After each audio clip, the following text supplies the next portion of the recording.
This is IAT355 Visual Analytics, Lecture 3.4 Scatterplots and Correlations.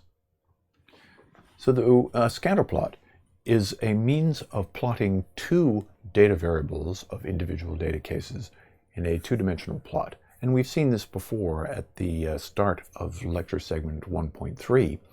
And here we show another example, and the purpose of a scatterplot is to provide a first look at bivariate data to see clusters of points and outliers.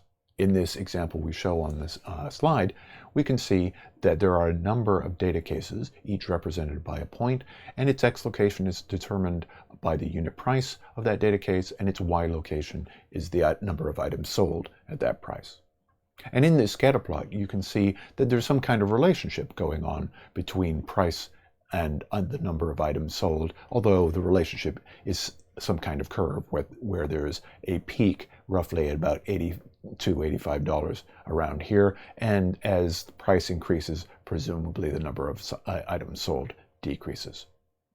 And of course, the way that scatterplots work is for each pair of values is treated as a pair of coordinates and plotted as points in the plane in the scatterplotted area. So now let's go to an Excel spreadsheet that I've got ready. And the reason why I'm showing you this Excel spreadsheet is that once again, I have data that is about states, the percentage of people in the state who have a college degree, at least a college degree, and the median income. Now, the difference between this data and the table I used at the end of lecture segment 1.2 is that this data is up to date. This is 2018 data, so the numbers are somewhat greater than they were in that example before. And what I'd like to do now is to demonstrate how in Excel you can get a scatterplot. So let me make Excel full screen, and the first thing to do to get a scatterplot is select both of the data columns that you're going to end up plotting. And so we've done that here. Next, go to the Insert tab, and you can see that you can insert a bunch of things such as pivot tables and other stuff, and recommended charts. The kind of chart we want is this one here, the scatterplot. Now in Excel, you're actually going to see a tooltip pop up telling you what this thing is going to do, and it says Insert Scatter XY or Bubble Chart. What I'm going to do is select Scatterplot, and you can see that a scatterplot now appears, and I've adjusted the location.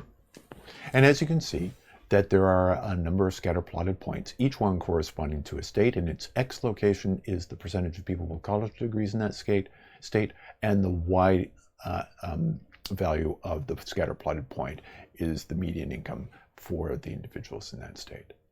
Now Excel has some drawbacks. You don't automatically get each of these data points labeled, and you have to do some other things in order to make that work. And I'm not intending to give an Excel tutorial here, so I won't show you how to do that.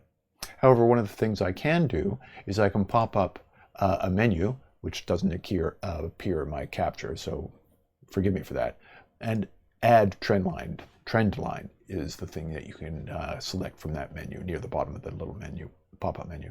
And you can see there's a trend line here, and that trend line is the linear coefficient line that can be computed, and we'll talk about what to do and what that thing's called to get that line.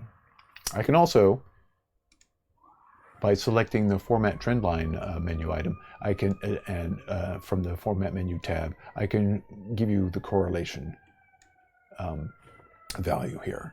And so there's just simply showing you what the correlation value, the R-squared value, and you can see that it's 0.7254, which corresponds to roughly 72%, and we'll get to what that means as we go back to the slides.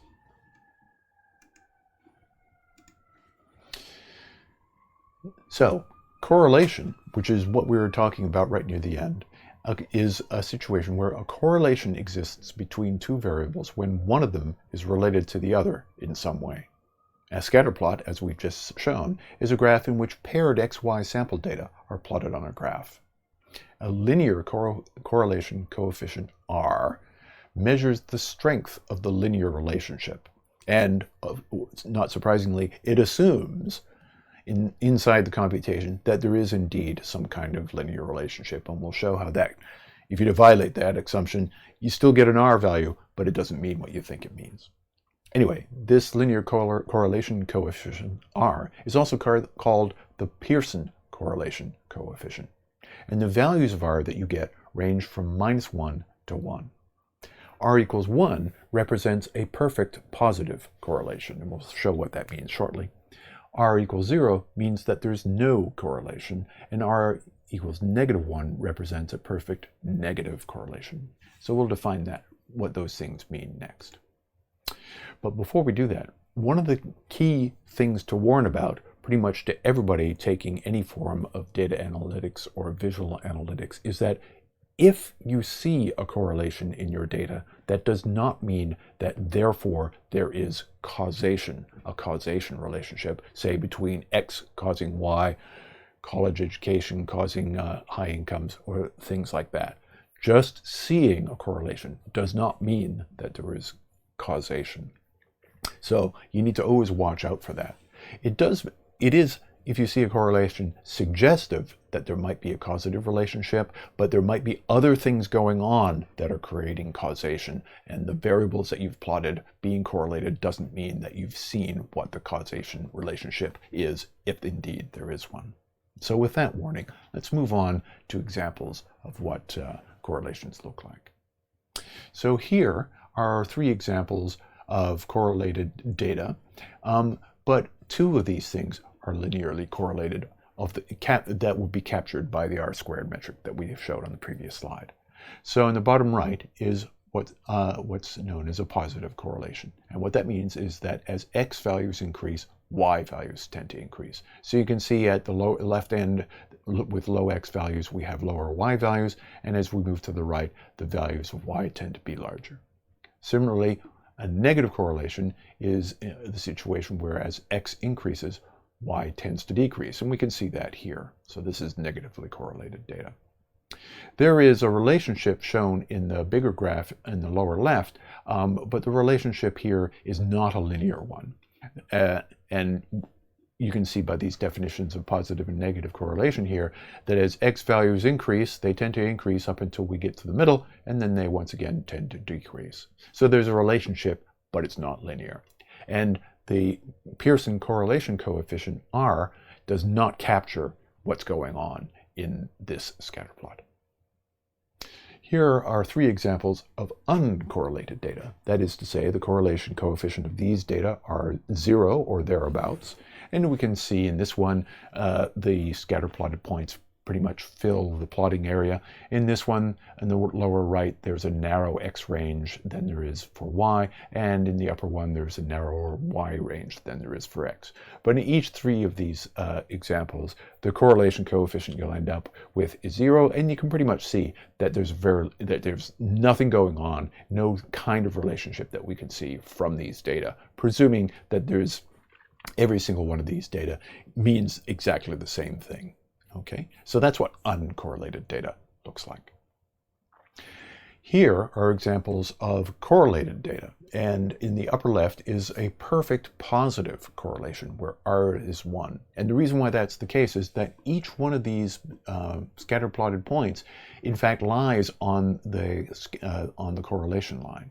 In fact, they were probably determined by simply plotting locations on the line, plugging in some random X value to get a Y value, plugging X into the equation, computing the Y, plotting a point at that location. Next, in the upper middle, we see a strong positive correlation where R equals 0.99. And you see a little bit of dispersion around the line that you can imagine that would flow through the middle of these. Here is a positive correlation where R equals 0.8, and we can see somewhat greater dispersion around the equation of the line here that might appear. Over here on the bottom left is a strong negative correlation. It's slightly less strong than the positive correlation here in the upper middle. There's slightly greater dispersion, and the R value is negative 0.98. And all the negative means is just simply that the slope of this value of this line is negative. Here in the lower middle, there's no correlation at all, and this is uncorrelated data, just as we showed in the previous slide. On the bottom right is a non-linear relationship, and this would also yield R values close to 0. But there is a relationship there. It's just that the Pearson correlation coefficient does not capture it, because the Pearson correlation coefficient is in some sense looking for a line. So let's talk a little bit about the actual meanings of R. So R squared represents the proportion of the variation in Y that is explained by the linear relationship between X and Y. So the Pearson correlation coefficient, the Pearson correlation computation, is computing a line segment and measuring the distances of each point from that line segment. R squared is the correlation value, and it uses the distances to get a sense of what proportion of the relationship is explained by that line. So for example, if we are using the heights and weights of a group of people, you might find the correlation coefficient to be R equals 0.796. To square that gives you 0.634, and so we would conclude that about 63.4% of the people's weight can be explained by relationships between weight and height. And this means that 100 minus 63.4, or 36.6% of the variation in weights, cannot be explained by height. There's something else going on. And the college degree versus median income plot that we showed in Excel, the R squared there was 72% roughly. So slightly less than 30% can be explained by, of the income in a state can be explained by things other than educational attainment of the population.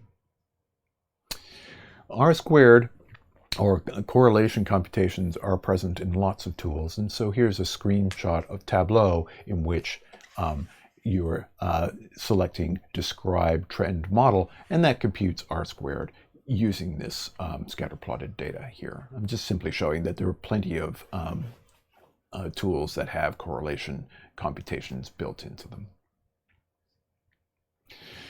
So now that we've seen some examples of correlation using scatterplots and things that could be correlated, but there's some other relationship going on, let's now examine a key suite of cases called Anscombe's Quartet, in which the statistical properties of each of the data sets in the example I'm about to show are all the same for all 4 of the data sets. The mean of the X values is the same, the mean of the Y values is the same, the equation of the Pearson's correlation coefficient line is the same, and all these other statistics are identical for all 4 of these data sets. Let's now see the data sets. So as you can see, these 4 data sets are somewhat different from each other, and however, as I explained in the previous slide, all of the stats that are computed for each of these data sets end up being the same value. And of course, the purpose of this quartet is to concoct the data such that you get those same stats for each 4 of these things. So the first one, element number 1, scatterplot number 1 here, is what you're expecting when you're computing Pearson's correlation coefficient. You're expecting a scatter of plots kind of roughly around a line, and that's kind of the behavior that the Pearson's correlation coefficient is constructed for. Plot number 2 yields all the same stats, and the relationship is also very strong here, but the relationship is curved, not a line. And the Pearson's correlation coefficient, that computation isn't built to detect curves. That's just not what it's for. In case number 3 here, there is also a linear correlation with one outlier, way out of line here. And in fact, if that outlier was disappeared somehow, then you'd get a correlation, an R and an R squared value of 1, because the correlation is so good, with this one exception. However, the presence of that exception screws it up in some sense, the Pearson's correlation computation, and so therefore you get the same value, the same average, etc., but the relationship is somewhat different. Plot number 4 here shows the last situation in which it turns out that all but one of the points, this one here, have X values identical to each other and a distribution of Y values. And this one exceptional outlier is way off to the right. But once again, if you throw all this stuff at Pearson's correlation, you get the same regression line, you get the same mean, and so on and so forth. So what this demonstrates is that what you really need to do when you're using statistical techniques is you need to use visual analytics techniques to take a look at your data. Because if you don't do this, then you can find that something funky is going on with your data. Or you might discover that there's no relationship at all with your data, which isn't the case as shown in Anscombe's Quartet, or you might discover something else. Similarly, if you just look at the data alone, you might not be able to get a good measure, and so you you really need both to be able to do things with your data. So in summary, statistical models, the thing that we've been talking about throughout Lecture 3, serve to inspect and categorize the nature of trends and relations between variables and the factors or the effects. And distribution or dispersion is a critical element in deciding what statistical measures to use and should be the lens by which you determine appropriate metrics. And one of the best ways to do that is to plot the data that you've got. Eyeballing your distribution, looking at the way the data is distributed, is a first step to forming your next queries. So that winds up Lecture 3.4, Scatterplots and Correlations, and that's the end of the lecture sequence on statistical techniques.